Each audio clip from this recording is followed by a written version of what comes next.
Welcome, District of Unity viewers. We're talking NBA Finals. And guess who was right about their predictions? This one sitting right here. This one sitting right here was right about his predictions. Cliff is not with us. The young man, my surrogate son, has the flu. Something happened to him. He might have been partying too much because the Heat won. So he probably drank himself out of it. He'll be all right. I'll give his prediction when we're ready to talk about our predictions. But let's first get into what happened the last round. Let's start off with the red herring in the room, the Lakers. What the hell happened to the Lakers in that series with Denver? Mr. Mclain. All right, because I'm the Lakers. I don't know why I would say Lakers expert, but I'm the Laker fan. Everybody knew. I don't think that looking back at the Lakers season, they started 2-10. Mm-hmm. They got in as a 7 seed. I don't think anybody expected them to get as far as they did. Right. But when they got to the Western Conference Finals, I think people forgot how hard they worked to get to that point. No, absolutely. LeBron hurt his foot against Dallas in February. Right. He missed a month. That team really meshed together while he was gone. He came back to hit the ground running. Right. But you got to think about how much energy they burned to get to that point. Absolutely. So I think, one, they were fatigued. Mm-hmm. 2, D'Angelo Russell disappeared. Mm-hmm. He was horrible. They need to let him walk this offseason. They need to re-sign Rui, and they need to re-sign Reeves. Yeah. Who would have ever thought, right? Yeah, who would have thought? And in the case of Austin, I think he's really, really developed. Oh, absolutely. But I also think that playing with LeBron and AD has made him elevate his game. Exactly. Because there's so much focus on LeBron and AD that he has the opportunity to create. Well, see, you make a hell of a point with that. And see, that's something that people outside of sports don't realize. Sometimes when you play with greatness rubs off on you. You see some nuances in their practices and so forth. I never tried that before. Let me try this and see how this works. Whether it's a particular play, whether it's a particular set, just the way that they practice. You never know what rubs off on that person. But I don't want to interrupt your point anymore. Yeah, that brings up a really good point. And also, adding on to that, I don't know, Andrew Wiggins is a perfect example of this. Right. Andrew Wiggins is a good player. Right. But when he's on a team that's horrible, mm-hmm. he's not nearly as efficient or good because everybody's focusing on him. Right. I think that's going to happen to Reeves if he leaves LA. Yeah. He's going to go to some crap team like Michael Jordan, I'm taking a shot at you, Charlotte, mm-hmm. for example, and he's going to be the number one option, and he won't be nearly as efficient because everybody's focused on him. Well, not only that, it's accountability too. You may not be as accountable on a bad team as you would be with a good team. Mm-hmm, you're allowed to just basically do whatever. For example, Westbrook when he was in Washington. Right. Do whatever you want basically out there because there's no other options. Right. He actually did well in Washington, surprisingly. Yeah. Because that was actually a better fit than what I thought it was going to be. But the fit for Westbrook is he's got to be the guy. Exactly. He has to have a ball in his hands to be the guy. Right. So, heading into the Lakers offseason, I'll get back to why they got swept in the series in a minute. They need to re-sign Rui Hachimura, for those of you who don't know who that is. Yeah, he came in from Washington. Yeah. Number 8 pick. Was fantastic basically the entire playoffs, and they need to bring in Reeves. Right. Or bring back Reeves. But they were fatigued. D'Angelo Russell had a disappearing act. Yeah, did he ever? And the other... He was horrible. He was awful. Yeah, there's no excuse for that. The other big thing is, I think when it comes to the playoffs, if you watch that series, games 1, 3, and 4, were decided by 2 or 3 possessions here and there. Yeah. If you change 10 plays, the Lakers are up in that series 3-1. Exactly. That's not to take anything away from Denver because they're a really great team and they capitalize on those mistakes. Mm-hmm. But it also goes to show you how much of the playoffs, the margin of error is so small, so minuscule compared to the regular season. Especially when you get to the West Finals, you're playing. There's a reason the Denver Nuggets are in the Western Conference Finals. There's a reason. And see, my analysis of Denver in that series, Denver has a style where it's like you know what they're going to do. They have controlled, systemic type of play. Okay. There's a certain way you have to play that team. You almost have to have a controlled chaos going against Denver. You know Jokic is going to get his triple-double, and he's going to be that presence that you have to focus on. But if you entirely focus on Jokic, you're going to put your other team in foul trouble. They're going to make mistakes, and Denver is going to take advantage of it. But there's a certain way to play them. Mm-hmm. And I'll get to that when we talk about the finals. Yeah. And basically, did I see the Lakers getting swept? No. I did say they would lose in 5. I thought I was wrong in my prediction because I'm biased, but I'm not shocked to see Denver is really, really deep. I mean, for example, Kentavious Caldwell-Pope is an excellent role player, and Jokic makes people better. He was their brilliant. Structure is good. Yeah, that's the they're problem. deep, and he is brilliant. Yeah. Bruce Brown, front office credit to them, bringing in Bruce Brown, KCP, re-signing Aaron Gordon, doing all these things. Porter was healthy. Jamal Murray looks like he did pre-ACL. Good for him. They're hitting their peak at the right time. Exactly. And that is the reason the Lakers ran into a buzzsaw that is the Nuggets. Yeah. And they're really well coached, and they've been building this thing. The Lakers are built to win now. Right. Every single year they're built to win now. And I think the series before with the Lakers gave the Nuggets the first 2 games. That's why I had my prediction at 5. Did I think they would execute it to do a sweep?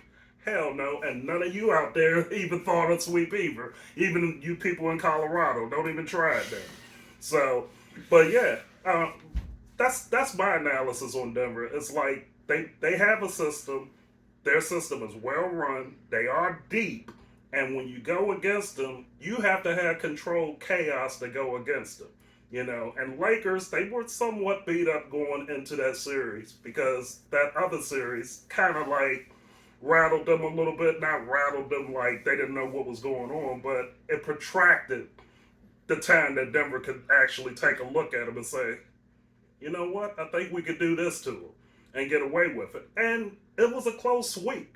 It wasn't like they got blew out every game. Just like Mclain said. Most competitive sweep I think I've ever seen. I think it was only one game that was decided by more than 10 points or whatever. Game 2 was a 12... Was it? No, not Game 2, excuse me. It was Game 3. It was the 11 and 12-point loss. And which is not... I mean, come on now. Basketball, that's 5 shots. Man. Yeah. So, I mean, that's the analysis of that series. Mm-hmm. Lakers will be back. I mean, now let's ask the question. Do you think LeBron comes back? There's no way... Look, everybody knows it. There's no way in hell LeBron retires. LeBron's not retiring. Everybody knows it. LeBron's a genius. That's what that was. He came out saying he was going to retire, so they didn't. So 1, they're not going to talk about how they got swept, and 2, they're not going to talk about how they want to bring in Kyrie. All right. They want to keep the attention off of that, so he talked about that. Not that this man needs it. Jason Whitlock, he mentioned something that I haven't heard anybody else say. He mentioned that he believes LeBron is going to step away for 1 year, focus on his son, and then come back when his son is eligible to come out. And play for whoever he wants. Right. And LeBron has nothing left to prove. They don't. At all. I mean, people are talking about LeBron going into the series against the Nuggets. He was an all-time great player. Yeah. A week later when they got swept, he was an all-time great player. Yeah, they didn't lose that series because of LeBron. LeBron had played all 48 minutes except for 4.3 seconds in the first half of Game 4. He played 48 minutes. He shot 60% from the field. He had 40, 10, and 9. What more do you need from your 38-year-old player to... You can't ask for much more. And Anthony Davis was like Bam Adebayo. A great comparison. Exactly. Disappearing, but their defense was still... I agree. Was still there. But like controlled chaos is a great word you need to have against the Nuggets. Yeah. Because their system is not... Yeah, they're built to win now, but they've been building this for year upon year upon year. It's not every year LeBron and AD, and we're going to figure the rest out. Exactly. We're building this. And the thing that you need to look out for the Nuggets is those 8 to 10 point runs that they're going to go on. You have to be able to withstand those and keep going. But So was I shocked to see the Nuggets win? No. Was I more than a little bit surprised to see them get to sweep? Yeah. Because did I think the Nuggets were a better team? Yes. Did I think that they were that much above? No. But it was very, very competitive. Absolutely. I mean, it can happen to anybody. And let me get into LeBron a little bit. All of the LeBron hate, and I've said this on multiple videos already. Look, this is his era. He does what he does, and I'm going to throw Curry into the mix. He does what he does. Mike had his time, He started off... Matter of fact, it's eerily similar how both of them started off. Neither one of them won anything for years, okay?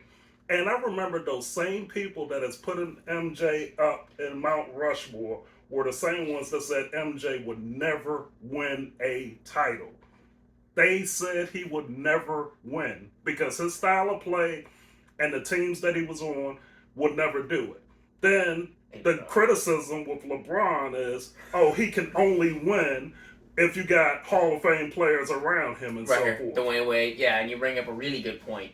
I think it's harder, not to cut you off, I think it's harder to win with Hall of Fame players than it is to win with people you have to bring up.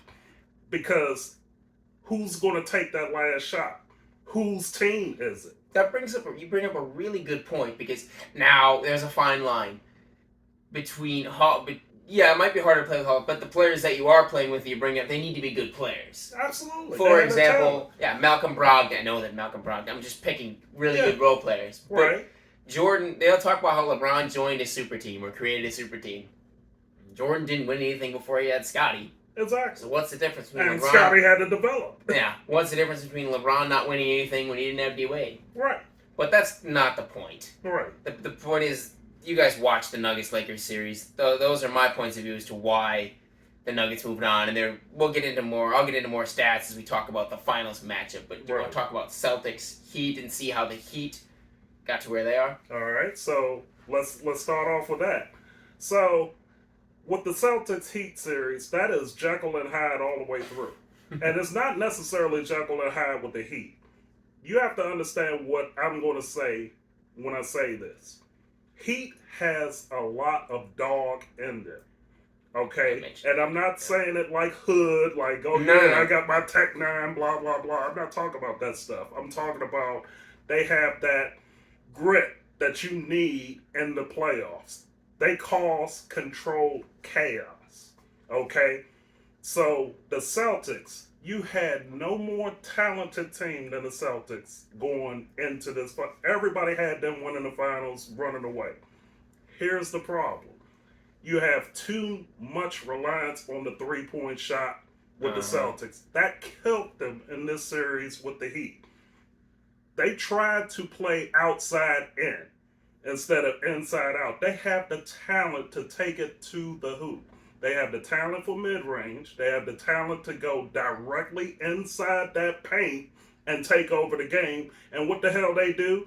They shoot threes all goddamn day. You're not going to win like that. You're not the Warriors. You're the Celtics. Go in there and show them who's boss. We got the best players. We need to wipe your ass off the floor. Did they do that? No, they didn't do that. But the Heat, they hung in there. They had this bravado about them. And they said, look, all right, we'll take your three, get the rebounds, and we'll go the other way with it, and we'll stay in this game. We'll stay close enough where you're thinking, we got you under control, and guess what? We're going to the finals. That's my synopsis of that series. You had the most talent, and you relied on the three-point shot. You shot 9 for 38? Yeah, it was. They shot 21%. It was ridiculous. And it also, let's start started Miami, like you said, has that dog, grit, a lot of heart, all of them, and they're all because a lot of those guys are undrafted, Right. and that gives they have the Heat culture, and I think that's a real thing. Just like playoff Jimmy is a real thing. Mm-hmm. But so the Heat lost their play-in game. They hardly got into the playoffs as the 8th seed. Right. And they beat Miami.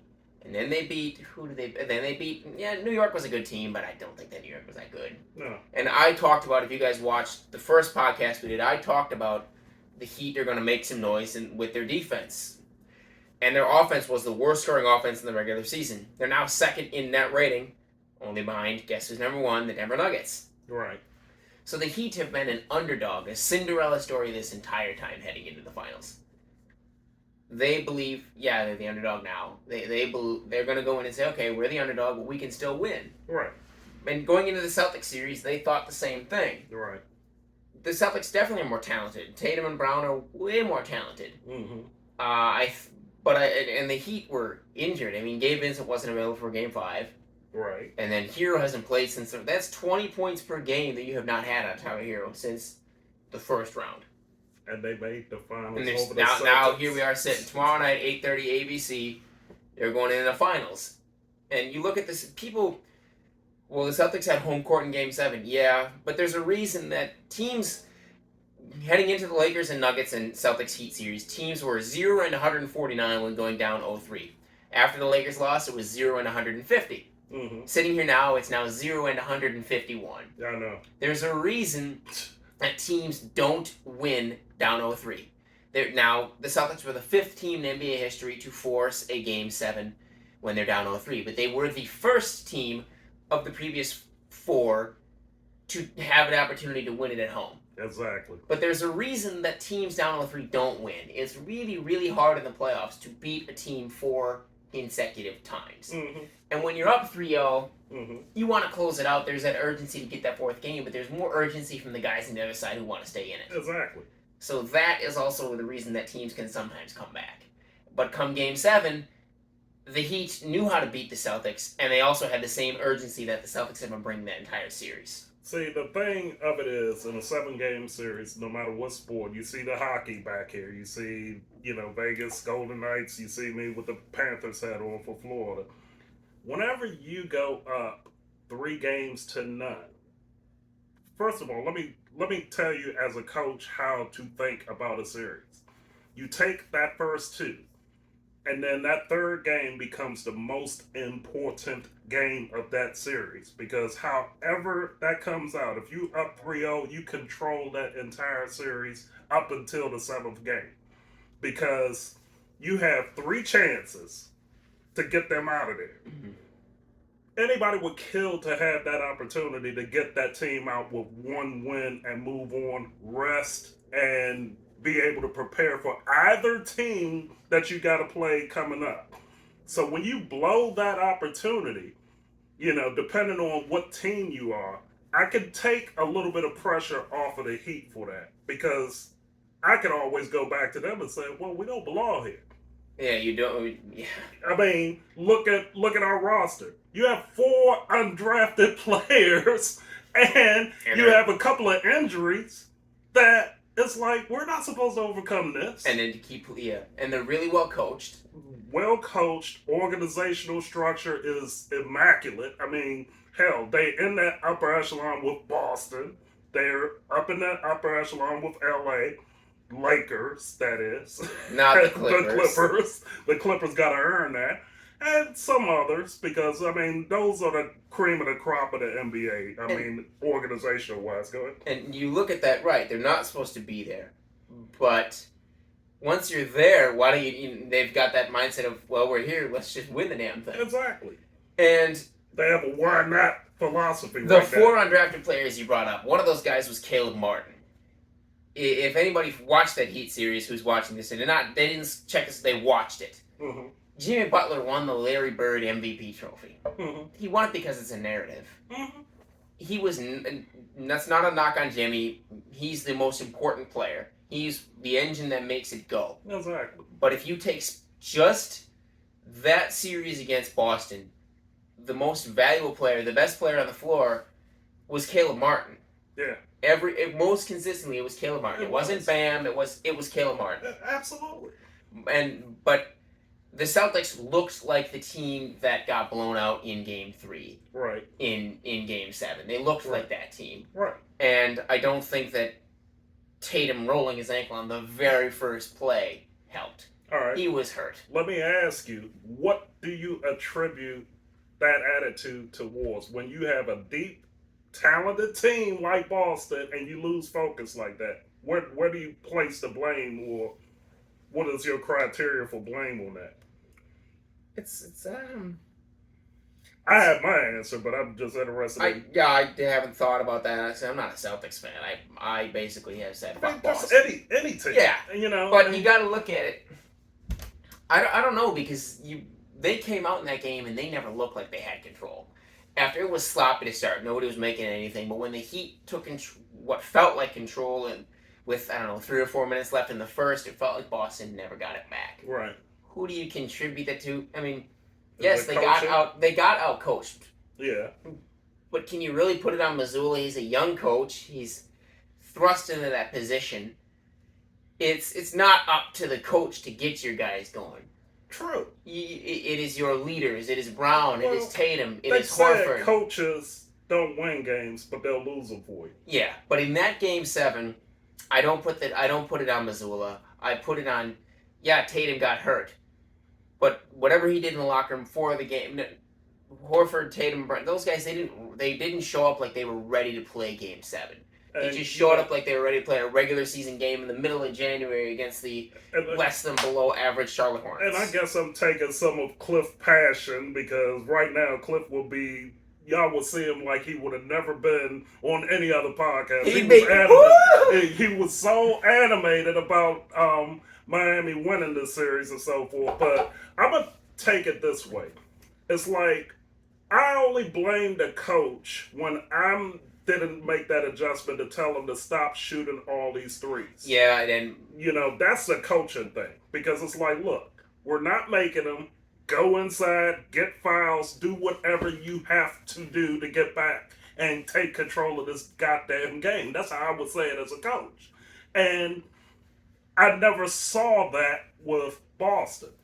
It was almost like they were just dumbfounded, like, what the hell just happened to us? You can't go out there with that mentality. And that's how they played. You take, all right, that three-pointer ain't working. You have all of this space close to the basket that you can work with. That paint, I want to see some shots come out of there. I don't care if you miss them, we better get fouled. We better get hacked or whatever. I know the game is totally different, but that's what I'm looking at. Stop going outside in and start playing inside out at that point.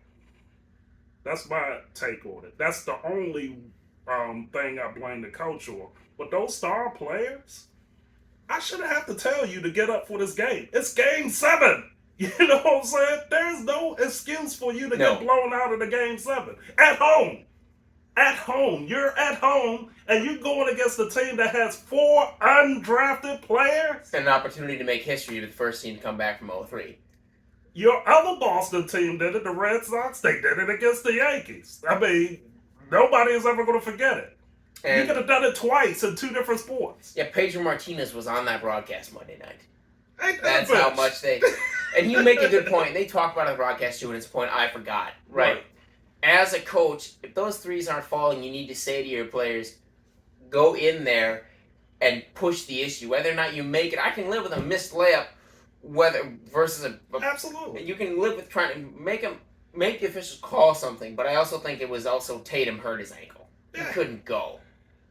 There's every other guy who can go in there and do the job. I get what you're saying, but then I'm looking at the other team. You got 4 undrafted players that's playing their ass off. Yeah, Duncan Robinson. You know, I mean, yeah, Tatum is a star player, but goddamn, can any of y'all try to go inside? I'd rather for you to play outside of your skin than to be playing controlled and getting smacked around.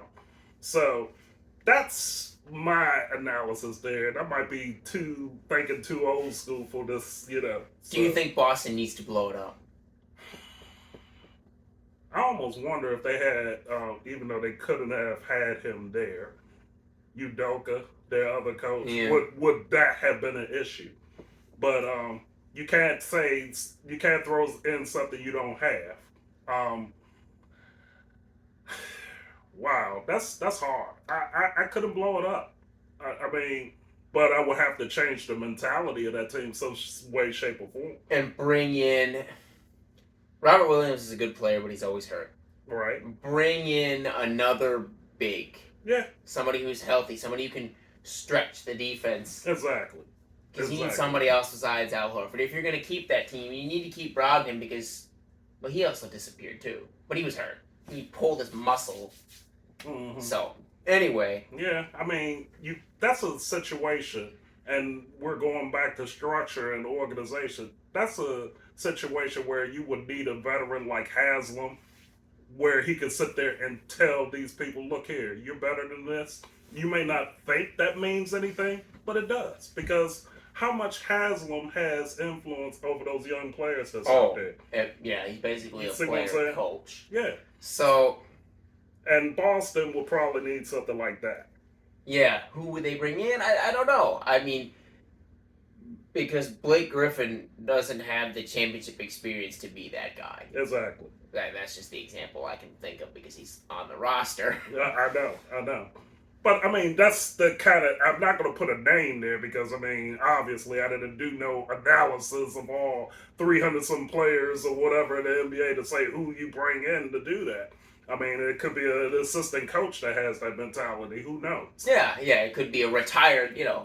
For example, I know that Caron Butler is sitting on the Heat bench. Yeah. So... I mean, maybe you need to pull somebody from there, upgrade their title a little bit, and just have them there to regain that focus and that intensity that you need to get through games like that or series like that.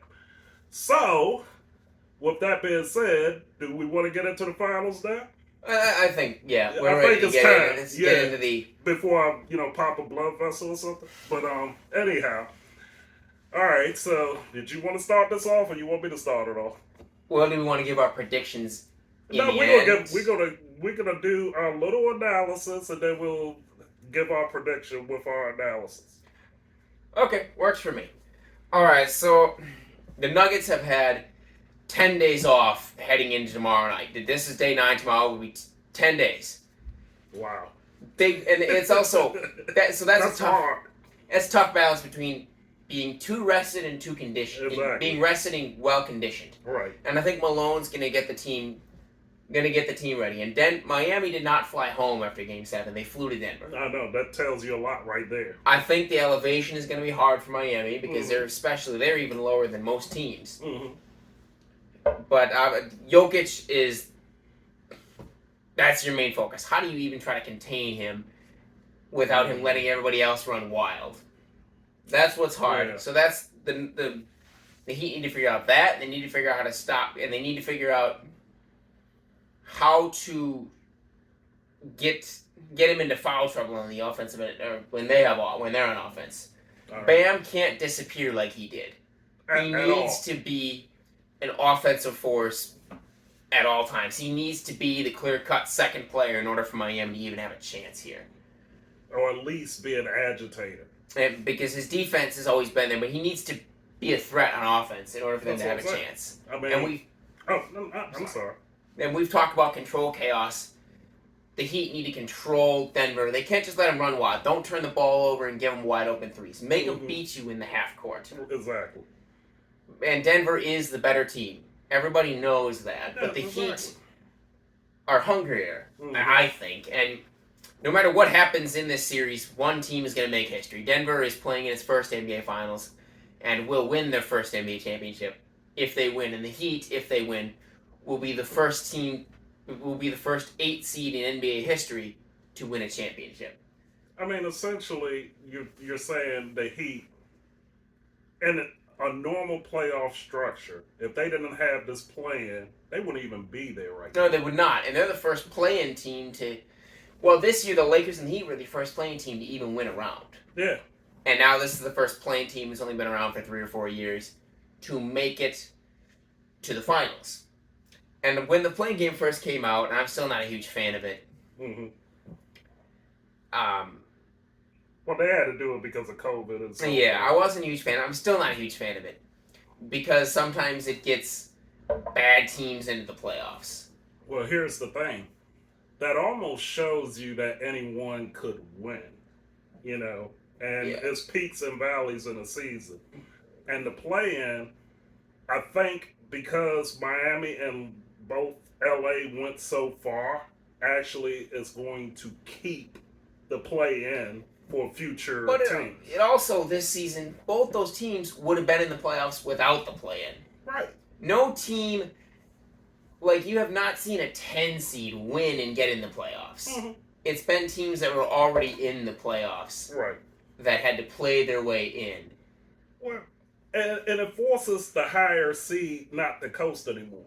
Yeah. You know what I'm saying? And that... Sorry, go ahead. No, because it's like, and it's not just the NBA, because you got to think about it. The NFL expanded their playoff The season seventh too. thing or whatever, yeah. So you can't coast anymore. It's like, okay, I'm number one and I'm the far and away number one. So I'm going to sit my players, do load management. You can't do that anymore because your timing is going to be off now. And that has helped, I think, the league and for the fans to see the superstar players in late March and early April when we haven't gotten to see them before. Mm-hmm. I mean, I remember 3 or 4 years back, I went to see Giannis and LeBron and AD. It was, I think, it was either the second year LeBron was in LA, 18, 19, 20. Yeah, it was the second year. It was right before COVID. It might have been. Anyway, LeBron and AD didn't play. And neither did Giannis. So I got to watch Kentavious Caldwell-Pope drop 40 points. I didn't pay $200 a ticket to watch Kentavious Caldwell-Pope drop 40 points. I love me my KCP, but that's not why I was there. Sorry, KCP. Totally off topic, but Denver has been the number 1 seed since February. Yeah. And they have not let up. Yeah. And so I'll get into I think that obviously I want the Heat to win. This series is either going to go one of two ways. It's either going to be Denver's going to run them out of the building, it's going to be Nuggets in 4, or it's going to go all the way. Don't say your prediction yet. I'm going to make y'all wait a little bit. I'm not going to get to my prediction. I will get to my Game 1 prediction. Go for it. And it's going to come along with teams in the playoffs that have had 8 or more days rest are have won 91% of their Game 1s at home. Teams that have had that many days off. Right.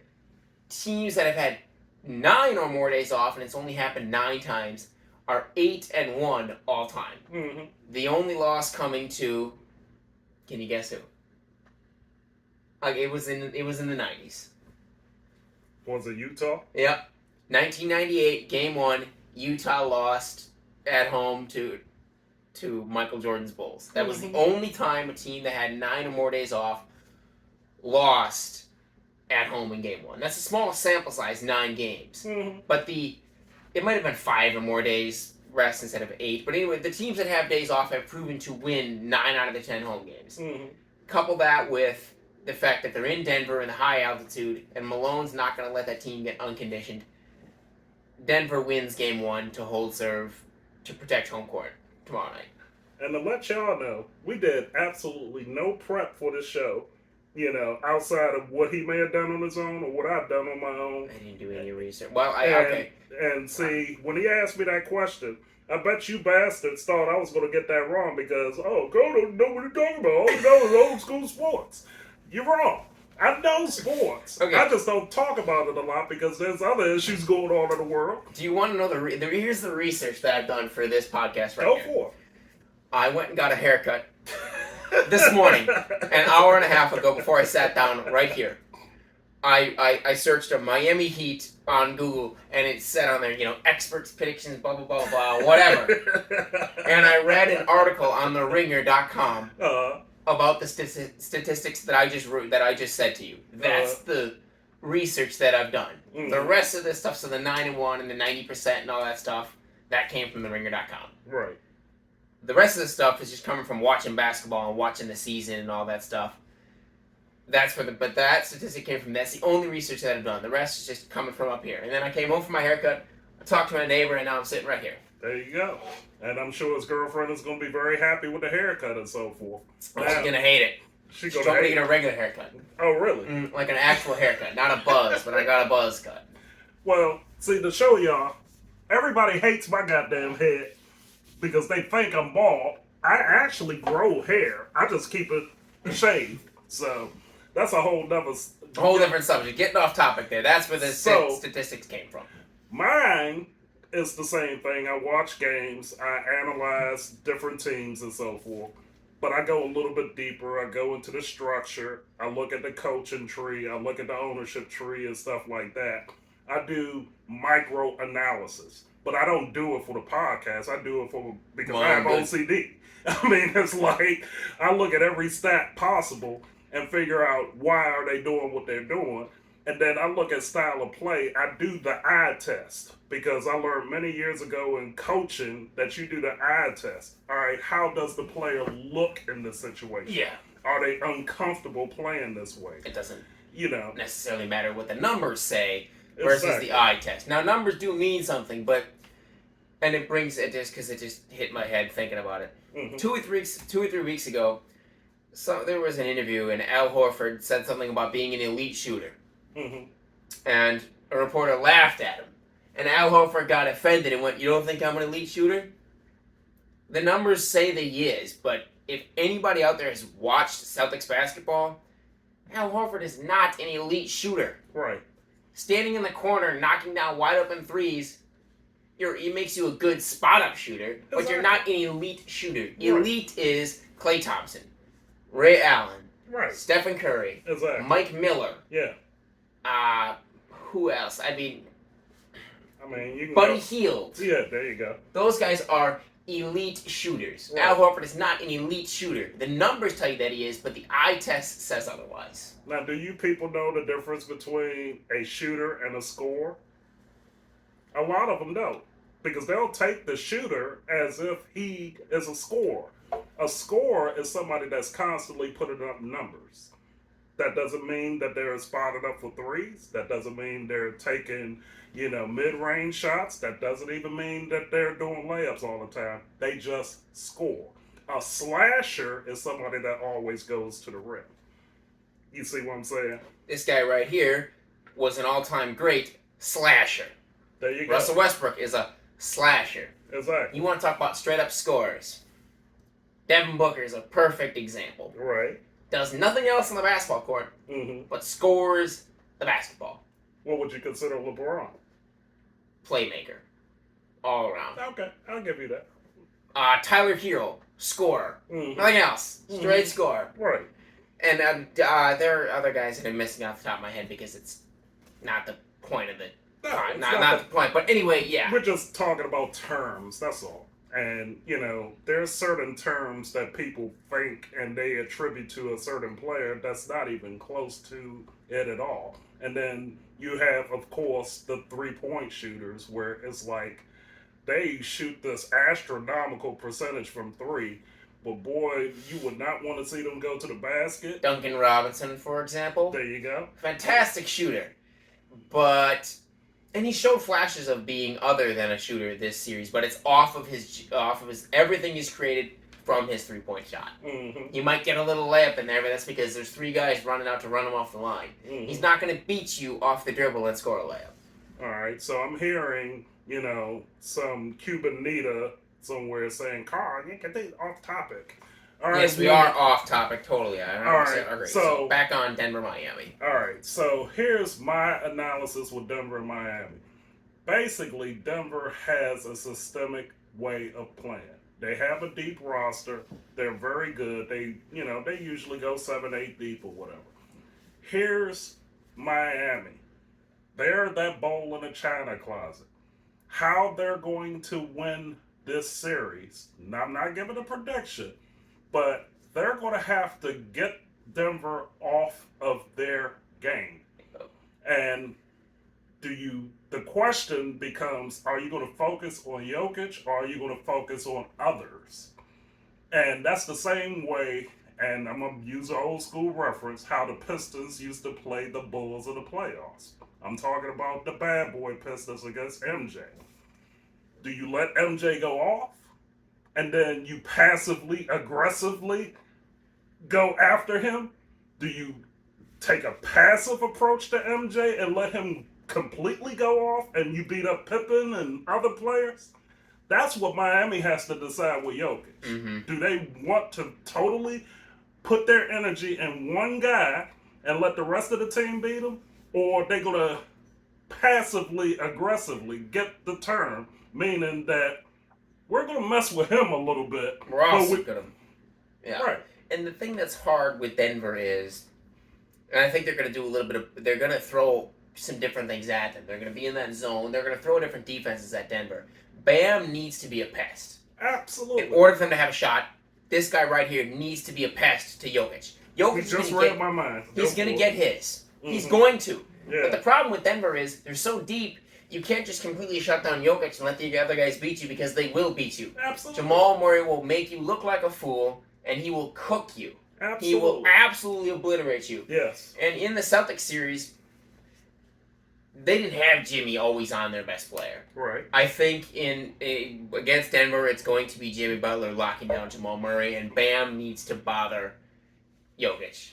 And it's going to have to be more than Bam, obviously, because you don't want him to get in foul trouble to mess with Jokic. Yeah, but you have to passively, aggressively check him. You know? Yeah. Let him get off on some plays and then kind of mess with him on others. You got to make it hard for him, though. Exactly. And like you said, they have a systemic way of playing. You need to try to fluster that system a little bit.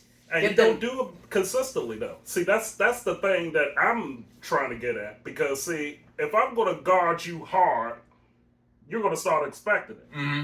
But then if I say, all right, you go ahead and shoot that layup. And then all of a sudden later on, we go for the steal instead of going for the block. Mm-hmm. It's stuff like that they have to do to Denver to mess them up where they don't know where they're coming. They know they're going to do something, but what are they going to do? You know what I'm saying? So that's what I think Miami has to do against Denver. And as in terms of Denver, do what you've been doing. You know? Yeah. I mean, you've had 10 days, and the stats says almost 100% that you're good. And a lot of that is you have analysis for like 2 days or two different teams. Mm-hmm. A lot of teams that go this far in the playoffs, usually they're so evenly matched that one team may win in Game 6, the other one may win in Game 7, so you don't have a whole lot of time to analyze both teams. And then you do this micro-analysis real quick after the series is over with. Denver has had the benefit of looking at both Miami and Boston. For 5 games at least. Well, not 5, but 5, 6, and 7. At least 3 games out of that series. To look and say, okay, this is what they're going to do. Right. And how do we stop that? And the Lakers, it brings me back to, Denver needs to keep doing what they've been doing. But the big difference between the Lakers and now Miami is the Lakers had probably the better player in LeBron James. But I think the Heat are deeper than the Lakers were. That's interesting. Because if you look at the Lakers, Rui, Reeves, AD, and LeBron scored 83% of the Lakers' points in that series. Right.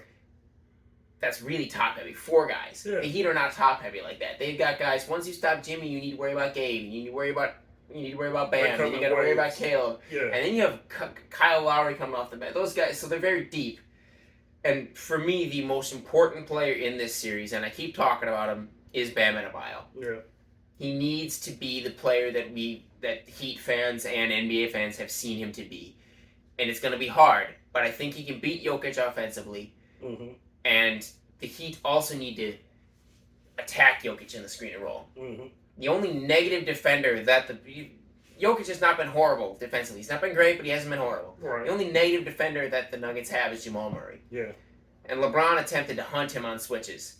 The Heat need to figure out a way to hunt him as best as they can. But the most important player in this series is Bam Adebayo. Yep, I agree. Well, since this is Mclain's show, I'm going to give him the last word. Sorry. And don't be sorry. I mean, look, I think I talked more than you did in this episode, which surprised all you bastards Who cares? out there. Yeah. So, anyhow, my prediction is, first, this is how it has to go. If Miami wins game 1, they're going to win that series in 7 games. Okay? If they lose game 1, they're going to lose that series in 7 games. However, I have really no dog in a fight on this one. I'm going to pick Miami in 7 because they are so unusual for Denver to play. Because Denver has nobody they can truly focus on. Because if they go too hard on Butler, they're going to get killed by somebody else easily. And Miami is not an easy team to script a defense for because you don't know what's going to come at you. You know, all those other teams that they went through, it's kind of like you have pieces you can focus on to take them off their game. Yeah. Miami, you can take somebody off their game, but somebody else is going to be on theirs, and they're going to take one of your players out, if not 2. So, I have the Heat winning in 7 games because of that. So, I turn it over to the Mclain show. Okay, and I'll give you my... But Cliff is not here. We've said that before. He has his prediction, and Carl has that prediction. Excuse me. I'm biased towards the Heat. I want the Heat to win. I think it's Denver's year. Everything that I have seen is Denver's year. They're well coached. They're well rounded. Mm-hmm. They're ready. I don't think it's going to be to use not a metaphor, but you'll understand when I say it. I don't think it's going to be an avalanche. See what I did there? Same city. Yeah. Colorado. Yeah. It's not going to be an avalanche where it's going to be a 4-game sweep. I think the stats back up and the Nuggets are ready. They take game 1. Mm-hmm. I think the Heat take it. The Heat come home because they're gritty and hungry. They're going to take 3 and 4. Mm-hmm. It's going to be a battle, but because the Nuggets in 6. I don't think that the Heat will lose game 5 in Denver, and I think Denver will just have. They're just too deep. They're too prepared. They're too ready. They're tired of it. They're going to win this championship. And there's no wrong answers until the series is over. Until then, there are wrong answers, and then we'll be sitting right back here discussing it. Yeah, exactly. But, I mean, and this is Wednesday, May 31st. 2023, folks. And I forgot to say that. I'm uploading the damn thing tonight, so it will be on there. You can watch this. Get up tomorrow morning and watch this as you're driving to work or sitting at the office. Or you don't have to watch it. Just that's why it's a podcast. You can listen to it. Exactly. Listen to wherever you are. All that fun stuff. Comment and like the video, please. You know, because there's a lot of you watching, but you're not clicking that like button, or you're so entranced and looking at, oh, look at Mclain talk. Oh my goodness, you get starstruck looking at this. Okay, guy. Don't go that. But yes, But in all seriousness, it's like, you know, you got to help the algorithm here, and I'm sounding like every other YouTuber out there, but I really see a difference with the algorithm when people start liking and interacting with the videos versus just watching them. And we want to hear what you think. At least I do. I want to look in the comment section, hear what you think, or read what you think, and we can respond and be interactive and let us know, like we've said, to go for the next videos. But hit that subscribe, subscribe to the channel, that one too. But yeah, we want to know most important, I want to know what you guys are thinking of the videos, and we can't read your mind. Exactly. Once you see it, let us know what you think down below. I mean, if you love the video but think I suck, say that. Let me know. Whatever you want to see. Give us your predictions, otherwise, what you think, because you do have time. Tomorrow night, Thursday, June 1st, Game 1 is on ABC, 8:30. Tomorrow night will be Game 1 as we sit here. So you do have time to let us, even throughout the series, let us know your predictions below and see if what you thought was happening is playing out. And also, for those of you that wanted Mr. Cliff's prediction, he said they will win in 6 games, they being the Miami Heat. I mean, if you've been watching Cliff, that should be no surprise. He's a homer, big time. He wanted there. He asked if he could borrow one of these. That's why they're hanging back here. In spirit, he's back here in the... What I like to call this one the Pepto-Bismol. So, and look, you know, we enjoy doing these videos, and we love to hear from you and love to hear what you have to say about us and what subjects you want us to talk about, sports wise or other. I mean, that doesn't mean just because you see Mclain here on sports, he won't jump in on some other topic. Oh, yeah. Down I mean, the we line. can talk about other things Or if you Cliff. want to. Yep. So, and the mysterious Nelson may actually show up on one. Anyhow, and sorry, Sean, your Boston team didn't do it. Oh, don't worry. I made sure he could eat that L for breakfast on Tuesday morning. I made sure to text him he could eat that L. And now, for those of you who thought about putting a comment, oh, Carl doesn't do any analysis, there you go. I actually watch it. I actually do analysis. And we can talk about, it doesn't have to be basketball. We talk a lot about basketball. Heading into, after the next time we're on here, it will be, we will have a finals champion. The finals, and and we'll take care of that. But we're also going to have a hockey champion. If you want to hear hockey too, we can talk about that, whatever.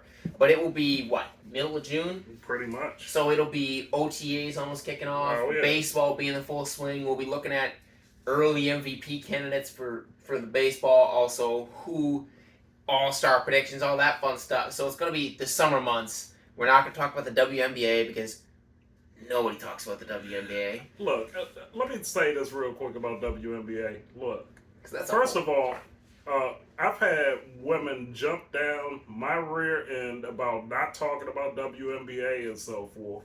But then when I ask them about it, they have no idea. They don't even watch it themselves. No, that's a whole. We could make a whole video about why the WNBA is not successful. I mean, we could get into women's sports, period, but and we won't talk about that. Not right now. Not right now. And the other thing that I wanted to bring up to you guys is why we don't talk about hockey. I know a lot about hockey. Oh, me too. And Mclain does, but a lot of people are not interested in our analysis on hockey and so forth. So we try to cater the content to what you want. And we won't know what you fully really want unless we hear from you guys. Right. And but we could do a hockey episode at some point because I kind of feel like now, you know, I mean, all right, let's say, let's get a prediction since we just brought it up. Since sitting back there. I got the damn hat on and the jersey. And also, I forgot to bring up, and it brings up a great point, wearing that hat is, take a look at the last 3 or 4 years in sports. It just seems that since 2020, if one team is really good, it's bound to see a team from another sport win or go to the finals. True. Look at 2020. For example, the Tampa Bay Rays were, Tampa Bay was with all three. The Tampa Bay Rays went to the World Series in 2020. Yeah. The Stanley Cup champions were the Tampa Bay Lightning. Right. And then that same year, the Buccaneers went to and won a Super Bowl. Go figure, right? And then go look at, what was it? Hell, you could go to last year, Philly. And then, well, again, yeah, Philly went to the Super Bowl. The Phillies went to the World Series. And then now coming to this year, last year, the Colorado Avalanche, it just made it, won the Stanley Cup. Yeah. And now the Denver Nuggets are in the finals. Yeah. And then it's weird, for hockey, the Florida Panthers and the Miami Heat are in the, it never seems to be the same, that's weird this year, the same season, 2 teams in the finals, because they were also the 8th seed running all the way, and nobody thought they were going to make it to the Cup final. And just to add on to the hockey, I mean, Tampa was in it too. You know what I'm saying? Well, I mean, they didn't make it that far, but they were in it. Yeah, you know? and you got. So nobody thought the Panthers were going to make it this far. My prediction way back in September was that the Carolina Hurricanes were going to win the Stanley Cup when they traded for Brent Burns. You guys probably don't know who Brent Burns is. He's got a really. I like his beard. Anyway, I like his stats because he always give me wins on. He got traded daily fantasy. He got traded from San Jose in the offseason to the Hurricanes. When that happened, I said the Hurricanes are winning the Cup. I think that Max Pacioretty re-tearing his Achilles was a huge factor. They got swept in the final, but the Panthers being in the finals is, I think, goaltender for me. Come to the playoffs. I think the Celtics were a better team than the Heat. Absolutely. But it's not always the best team that wins in the playoffs. Absolutely. It's the team that has some really good star players and they're just hot. Yes. For example, the Panthers have Kachuk. And they have Aaron Ekblad and Alexander Barkov. they have 3 or 4 players that are top heavy, but they're just really, really hot, and that's why I think they ran through everybody, and now here they are. Yeah. And hell, they was winning most of their games 1-0. Do I think that would it be really cool to see Florida run the table per se and go all the way and win 4 more games and win the Stanley Cup? Yes. Do I think they're going to beat Vegas? No. That's a tough matchup. Man. It is. It's a very hard matchup because Vegas also has the top heavy stars looking at Mark Stone, Jack Eichel from Buffalo, but they also have the depth with William Marchessault, Riley Smith. They have the depth deep, and they've been just like Denver. They have been building since their inaugural season when they made the Cup in 2017 with. This is a Fleury jersey. He was the goalie for their first Cup run. Yeah, they went to Pittsburgh. They went to the Stanley Cup that year, and they've been building. They've kept basically the same core. But they brought in Stone and Eichel. Mm-hmm. I think this is their year. So I've got Vegas in 6 games because they have home ice advantage. This guy knows what he's talking about, and I always agree with him in spirit. But I'm going to be the village idiot here. And the homer, like Cliff. Homer. Cliff's big-time homer for everybody. Well, you can say that with this one because I've been wearing the damn hat for months now, right? So I'm going to say Florida is going to take it in 6. And you think they win in Vegas? They win in Vegas. So do they win Game 1 Saturday night in Vegas? They win Game 1. You heard it here They first. set the tone Saturday night. I think it's 8 p.m. Eastern, ABC. And here's my thing with Florida. It's like they're not like how the Washington Capitals played Vegas, okay? It's just something about going against that team that has that very alpha defense and goaltending. Mm-hmm. Bobrovsky has been huge. Bobby has been shutting people down. I don't care how good your team is offensively. When your goalie's nothing. If you got a goaltender that could stop all of this stuff and he's focused and in the zone, you're not getting jack past him. No, because Bobrovsky was what I think started the Lightning dominance run when they swept. There's always something about the President's Trophy. Yeah. Whoever wins the President's Trophy seems to just be terrible. They seem to just fall apart. Look at 2018-19, the Lightning swept in the first round by the Blue Jackets, led by Bobrovsky. Out. Let's see. This year, the Boston Bruins killed everybody, and they got ran out the building by the Florida Panthers. And for you DC folks that's watching this video, how many times have that happened with the Capitals? And the President's Trophy, for those who don't know, is the team that has the most points out of the whole league in the regular season. Absolutely. If I'm not mistaken, the President's Trophy last in 2022. That's the number 1 overall seed, by the way. I think that the President's Trophy winner in 2022, it was Denver. Yeah. And they did win the Cup. Yeah. I mean, it does happen, but it seems more often than not. You would think, come on, in football, the number 1 overall seed, it has to be better than 70% winning the Super Bowl. Yeah. You know? Oh, yeah. It's lower, but anyway, not the point. So you have, I want to say Miami. It's not Miami. They're located in Sunrise, Florida, 35 miles north of downtown Miami. Right. Anyway, it's South Florida. Right. The Florida Panthers. You've got Florida in 6. I got them in 6. Okay, so to wrap up, you have Heat in 7. I've got Nuggets in 6. Cliff has Heat in 6. Yep. I have Vegas in 6. You've got Florida Panthers in 6. Correct. So NBA is tomorrow night, June 1st, Game 1, ABC, 8:30. Game 1, Stanley Cup Final, is Saturday night, 8 Eastern, ABC. Absolutely. Like, comment, subscribe, all that fun stuff. We will see you guys on the next video. Thank you for joining us. Thank you.